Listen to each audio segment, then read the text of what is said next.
యూరోప్లోని సెరెబియా దేశ రాజధాని బెల్గ్రేడ్లో జరిగిన వరల్డ్ ఓపెన్ వాటర్ ఫిన్ స్విమ్మింగ్లో గోల్డ్, సిల్వర్ మెడల్స్ గెలుచుకుంది స్విమ్మర్ క్వీనీ విక్టోరియా. ఇక ఇవాళ హైదరాబాద్కు వచ్చిన నేపథ్యంలో శంషాబాద్ విమానాశ్రయంలో ఘనస్వాగతం పలికారు. కోచ్లు దినేష్ రజోరియా, రాధిక అభిమానులు పెద్ద ఎత్తున వెల్కమ్ చెప్పారు. ప్రపంచవ్యాప్తంగా 17 దేశాలు పాల్గొనగా గోల్డ్ మెడల్, సిల్వర్ మెడల్స్ ను విక్టోరియా సొంతం చేసుకోవడం సంతోషంగా ఉందన్నారు కోచ్ దినేష్. తెలంగాణ రాష్ట్రం క్రీడాకారులకు ఎంతో ప్రోత్సాహం అందిస్తోందన్నారు క్వీనీ విక్టోరియా.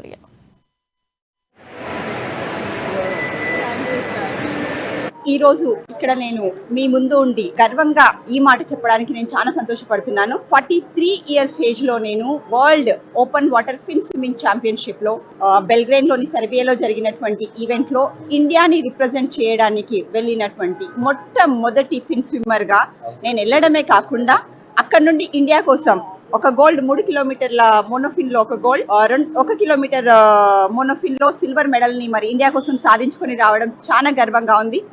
మన ప్రభుత్వం మనకు చేస్తున్నటువంటి ఎంకరేజ్మెంట్ స్పోర్ట్స్ ఏంటి అనేది చూపించడానికి నేను ఇక్కడ చాలా proud to say that I'm a Indian fin swimmer. I'm not only a Indian fin swimmer, I am a champion in fin swimming masters. बहुत प्राउड फील कर रहे हैं क्योंकि तेलंगाना में आके मैं ये काम कर रहे हैं इनके लिए, बच्चों के लिए, मास्टर्स के लिए, तो बहुत अच्छा लग रहा है क्योंकि ये सेकंड टाइम हमारे लिए मेडल लेके आ रहे हैं.